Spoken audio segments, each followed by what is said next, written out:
मुंबईसह ठाणे, पालघर त्याचबरोबर कोकणात मुसळधार पाऊस कोसळत आहे। या पावसामुळे काही भागात जनजीवन पूर्णपणे विस्कळीत झालंय।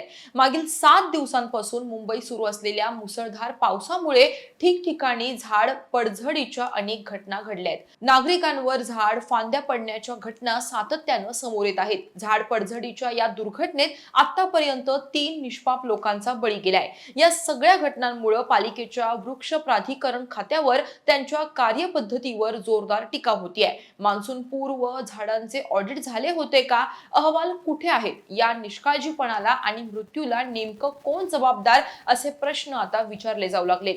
अशातच काल राज्याचे मुख्यमंत्री देवेंद्र फडणवीस यांनी एक स्टेटमेंट दिलं होतं की जोरदार वाहणाऱ्या वाऱ्यामुळे झाड पडझडीच्या घटना घडत आहेत। मुख्यमंत्र्यांच्या या विधानावरून हे स्पष्ट झालं की त्यांना आपली चूकच मान्य करायची नाहीये।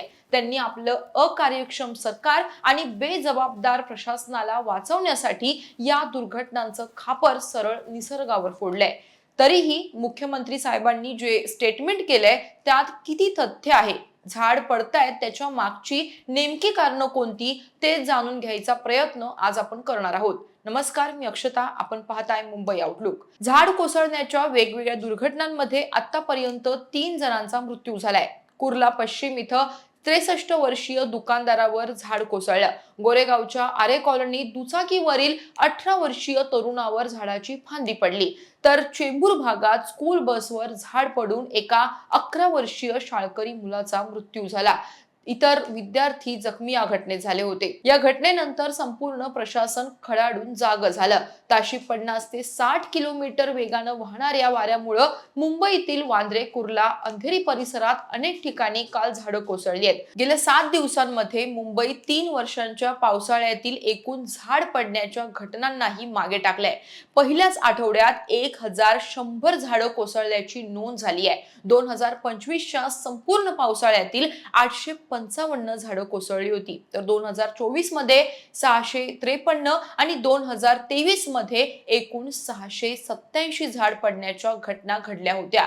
गेल्या 24 तासांमध्ये मुसळधार पाऊस आणि वेगवान वाऱ्यामुळे 523 झाडे पडल्याचे समोर आले आहे। बृहन्मुंबई महानगरपालिकेनं 2011 मध्ये केलेल्या वृक्ष गणनेनुसार मुंबईत सुमारे 29,75,283 लाख वृक्ष होती, पण गेल्या दशकभरात विविध कारणामुळे या झाडांची संख्या कमी होत गेली। उद्यानं आणि मोकळ्या जागांव्यतिरिक्त मुंबईतील रस्त्यांच्या कडेला मोठ्या संख्येनं झाडं असून महापालिका, बीएमसी, वृक्ष प्राधिकरण आणि नियुक्त केलेल्या तज्ञ संस्थांच्या मदतीनं झाडांचे ट्री ऑडिट करण्यात येते। शहरानुसार झाडांचे जिओ टॅगिंग करून वृक्षतज्ञ काही निकषांच्या आधारे प्रत्येक झाडाचे परीक्षण करतात। अगदी झाड कोणत्या प्रजातीचं आहे इथपासून ते झाडाचं वय, आकार, झाडाला कुठे कीड किंवा बुरशी लागली आहे या सगळ्यांचं परीक्षण केलं जातं।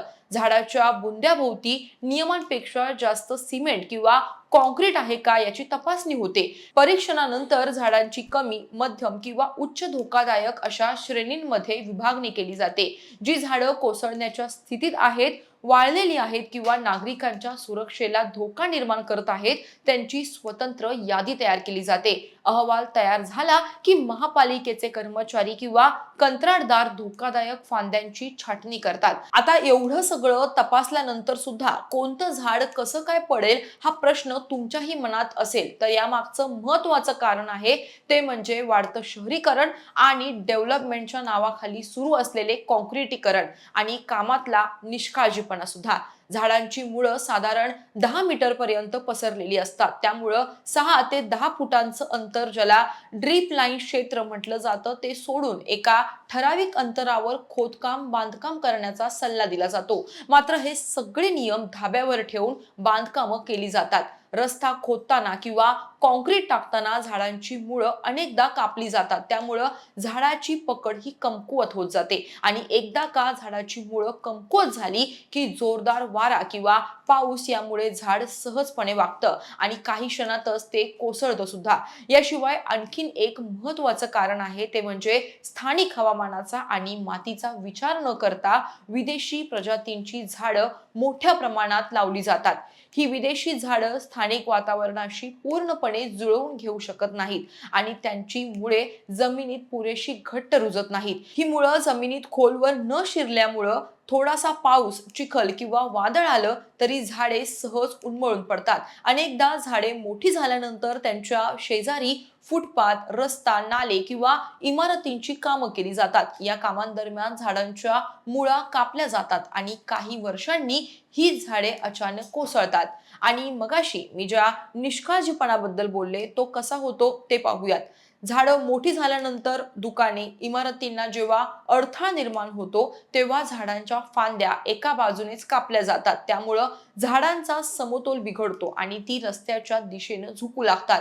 वीज वाहिन्यांना झाडांच्या फांद्या लागू नयेत म्हणून विद्युत विभाग किंवा महावितरणचे कर्मचारीही अनेकदा कोणताही वैज्ञानिक अभ्यास न करता फांद्या छाटतात. एका बाजूनं मोठ्या प्रमाणात छाटणी झाल्यानं झाडांचा तोल बिघडतो आणि पावसात किंवा वादळात ती झाडं पडण्याचा धोका वाढतो. झाड पडण्यामागची ही महत्वाची कारणं तुमच्या लक्षात आलीच असतील. मुंबईत सुरू असलेल्या झाड पडझडीच्या घटनांवर विरोधी पक्षांनी सरकारला घेरायला सुरुवात केली आहे. शिवसेना, उद्धव बाळासाहेब ठाकरे पक्षाचे नेते भास्कर जाधव यांनी मुंबईत पावसामुळे घडत असलेल्या दुर्घटनांविषयी बोलताना सरकारच्या कार्यपद्धतीवर अनेक आरोप केले. मुंबईत मान्सून पूर्वी जी महत्वाची बैठक बोलावली जाते, अगदी बीएमसी अधिकाऱ्यांपासून ते सरकारमधील नेते, विरोधी पक्षातील नेते मंडळी या सर्वांची ही बैठक असते. मात्र ही बैठकच यावेळी घेण्यात आली नसल्याचा आरोप भास्कर जाधव यांनी केलाय. पालिकेच्या वृक्ष प्राधिकरण खात्याकडून दरवर्षीप्रमाणे यावर्षी ट्री ऑडिट झालं होतं, तर एवढ्या दुर्घटना कशा काय घडल्या? शेकडो झाडं कशी कोसळली हा मोठा प्रश्नच आहे. खरंच हे ऑडिट प्रत्यक्षात झालं होतं का फक्त कागदांवर दाखवण्यात आलं होतं? गेल्या 12 वर्षात झाडं पडून झालेल्या अपघातांमध्ये एकूण 54 लोकांचा मृत्यू झालाय. आता तर पावसाला नुकतीच सुरुवात झाली आणि तिघांचा बळी गेला.